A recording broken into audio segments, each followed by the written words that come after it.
Welcome to my channel.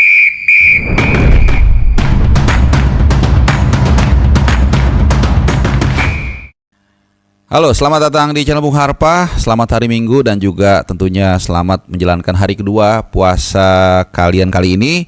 Dan tentunya untuk menemani mungkin ngabuburit atau mungkin sambil nunggu buka puasa atau juga sudah buka puasa, seperti biasa kita akan mengupdate raport pemain abroad, jadi performa dari pemain-pemain timnas Indonesia yang berumput di luar negeri. Ya, banyak banget, ada yang di Thailand, ada yang di Australia, ada yang di Eropa, bahkan juga ada yang di Amerika. Nah, yang di Amerika kebetulan berposisi sebagai penjaga gawang, jadi gua akan mulai dari penjaga gawang, pemain belakang, tengah, dan sampai depan supaya lebih runtun dan juga lebih mudah untuk dipahami. Jadi kemarin, atau lebih tepatnya tadi pagi sekitar jam 9.30, Martin Paes kembali menjalani pertandingan keduanya di musim MLS musim ini. Ya, dibilang bagus, mungkin bagus, tapi dibilang biasa juga. Kenapa? Karena setelah pertandingan pertama, Martin Paes membawa Dallas FC menang 2-1 dari dari Houston Dynamo, dan di pertandingan tadi pagi harus berbagi angka 3-3 dengan Colorado Rapids. Ini klub yang penjaga gawangnya adalah Zach Steven, mantan penjaga gawang dari Manchester City ya. Dan dari 3 gol atau dari 3 kebobolan dialami oleh Martin Paes, boleh dikatakan at least 2 itu bukan salah dia. Satu tapping, satu lagi memang kencang, dan kebobolan yang kedua terutama itu memang agak sedikit out of position. Martin Paes agak sedikit maju, tapi memang bolanya juga, bola lobnya juga bagus.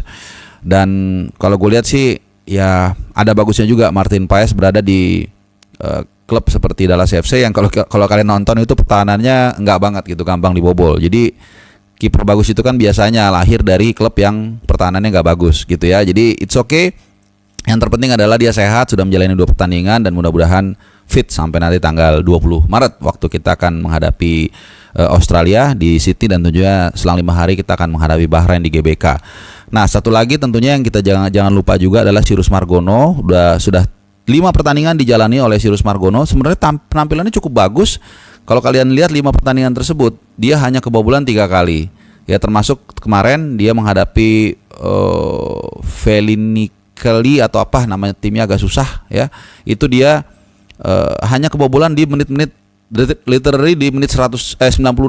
Jadi mainnya 90 menit, perpanjangan injury time-nya 8 menit, dia kebobolan di menit 96, itu pun terupas, jadi one on one gitu. Jadi secara umum gue senang melihat perkembangan dia setelah berani keluar dari zona nyaman dari Panathinaikos 2 ya. Saat itu dia nggak dapat tempat, kemudian pindah ke Liga Kosovo, Dukak Jini, dan 5 pertandingan dia selalu main. Jadi 5 kali 9, 450 menit ditambah injury time mungkin 500 menit ya, jam mainnya sudah dapat di Liga Kosovo atau di Dukak Jini. Kita tunggu aja apakah dia akan dimasukkan oleh coach Patrick Kluivert dan kawan-kawan sebagai kiper ketiga, atau mungkin seperti pembahasan gue sebelumnya, kiper lokal yang dipanggil untuk mengisi posisi kiper ketiga, apakah Nadeo Hernando atau siapapun ya, kita nggak tahu, kita tunggu. Tapi kalau kita lihat dari performanya Cyrus Margono, secara profil, secara apapun sebenarnya harusnya layak paling enggak untuk masuk ke kiper ketiga, sambil menunggu juga proses naturalisasi dari Emil Audero yang masih bekerja dengan waktu, karena harus 10 Maret store nama ke AFC ya. Oke, kita maju ke depan ke Bang Jai dulu deh ya, kapten. Ini sudah 5 kali ya, berarti Bang Jai itu mengemban tugas sebagai kapten tim. Dalam 5 laga tersebut memang tidak terlalu impress, hanya 2 kali imbang yang didapat, tapi 2 kali imbang itu dapat 2 kali clean sheet ya, jadi luar biasa. Jadi kalau di total itu 184 menit ditambah injury time mungkin 200 menit ya, mungkin total dia tidak kebobolan. Luar biasa. Dari terakhir ya 3 pertandingan sebelumnya tuh dia kebobolan menit 86 gitu. Jadi ya intinya 2 pertandingan terakhir itu clean sheet lah, lumayan. Dan terakhir dia clean sheet 0-0 dari Atalanta, dan sebelumnya dari Lazio. 2 tim yang tentunya kita tahu punya materi di atas Venezia. Bahkan Atalanta kalau kalian lihat itu salah satu tim yang sangat agresif ya, sangat jarang tidak bisa mencetak gol, jarang mandul begitu ya. Jadi ada progres di sana. Tapi kalau kalian yang sering nonton ngikutin Venezia salah satunya, atau klub yang dibela pemain kita, ini depannya emang parah. Karena 2 pertandingan Bang Jai bisa menjaga clean sheet nih pertahanannya dan sebagai kapten, tapi ini depannya nggak bisa mencetak gol. Nah ini kan ada satu persoalan tersendiri ya. Tapi kita biarkan itu urusan klub. Yang penting Bang Jai sehat dan terus perform di Venezia dan juga nanti di tim nasional Indonesia. Masih di lini belakang, kemarin ada atau tadi pagi Calvin Verdong main luar biasa, bermain 0-0 dari Feyenoord Rotterdam. Berbarengan juga itu Mads Hilgers ya kemarin menghadapi Groningen. Dan kita kembali ke Calvin Verdong, dia kemarin bermain sebagai CB dan penampilannya sangat solid banget, from kayak pemain yang memang ya easy going, mau main di mana aja siap.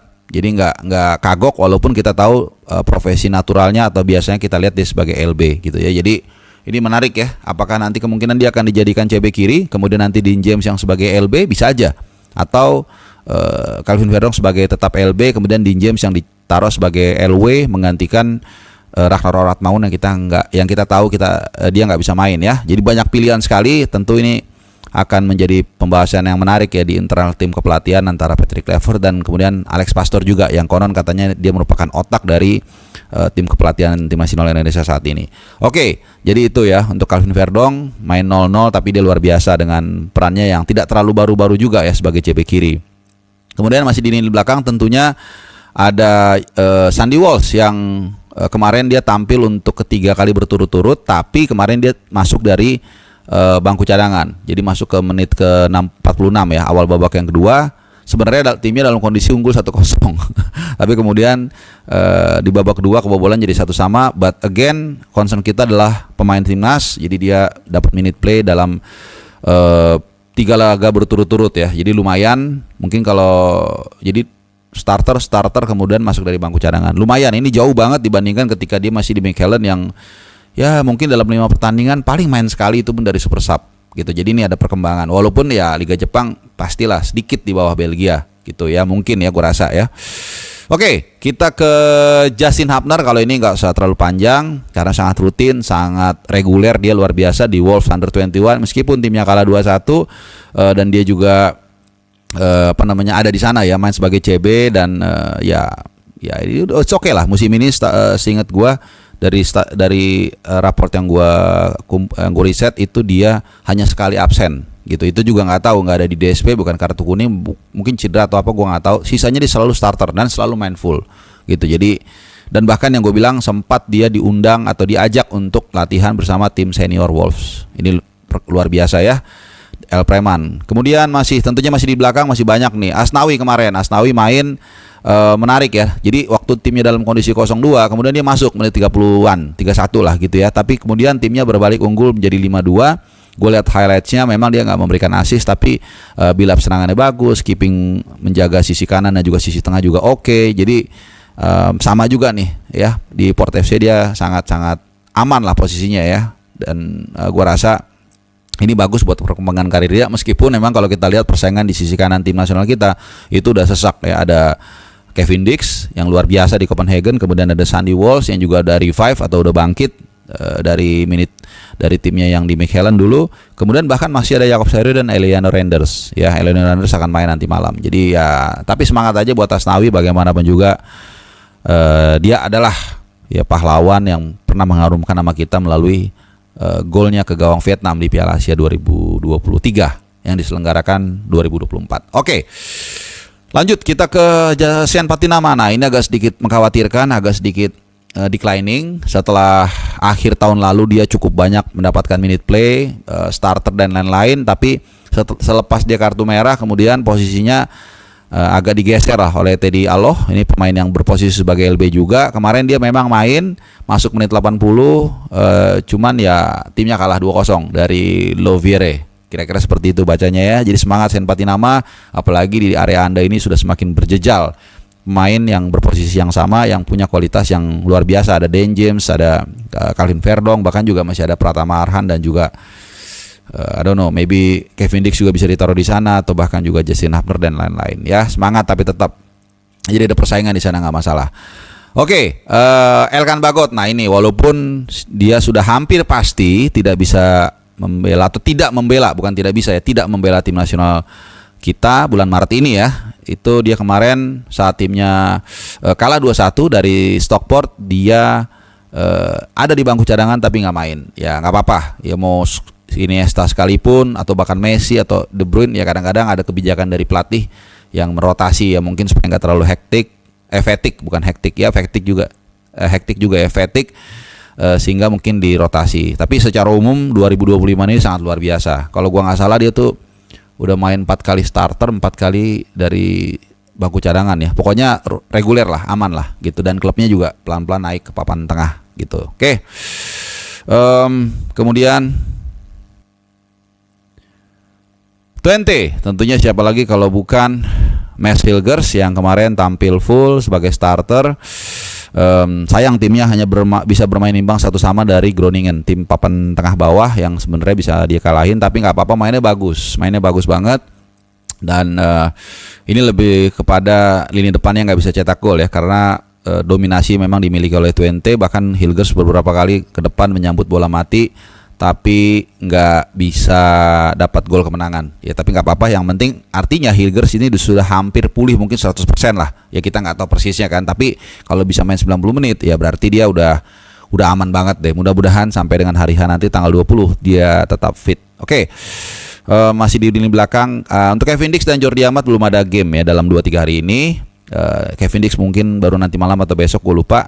Nah, demikian juga Pratama Arhan yang hari ini, hari Minggu, akan bermain pukul 18.00 waktu Indonesia Barat. Jadi gue nggak tahu kalian nontonnya jam berapa. Kita dorong sedikit ke tengah. Ada, kalau ini sama nih raportnya, ada 2 sisi nih. Terutama kita dari Oxford United dulu, karena ada 2 pemain tengah atau depan yang di sana. Marcelino udah nggak tahu berapa pertandingan ya, kalau nggak salah 6 pertandingan atau 7, bahkan 7 pertandingan berturut-turut tidak masuk DSP sama sekali. Jadi timnya Oxford United kalah 2-3, tapi yang menjadi kabar positif adalah Ole Romney yang kemudian menjalani starter untuk 2 kali beruntun dan dia mencetak gol. Sayang timnya kalah. Jadi dia main sampai menit 90 ya, nggak main full, hampir full. Kemudian diganti, ditarik keluar. Jadi it's good personally buat dia. Artinya walaupun timnya kalah dia cetak gol, pasti pelatih kan akan mikir, oke, nanti gua kasih kesempatan lagi gitu loh. Masa habis main cetak gol dan mainnya 90 menit gitu ya. Kalau dia mungkin cetak gol di awal-awal kemudian jelek mainnya, itu beda gitu. Ini kan sampai 90 menit. Jadi dia dianggap gue jujur nggak nonton pertandingannya, tapi kalau dari statistik yang gue lihat berarti dia ya lumayan lah harusnya gitu. Paling nggak di pertandingan berikutnya mudah-mudahan dia kembali mendapatkan kesempatan sebagai starter. Oke.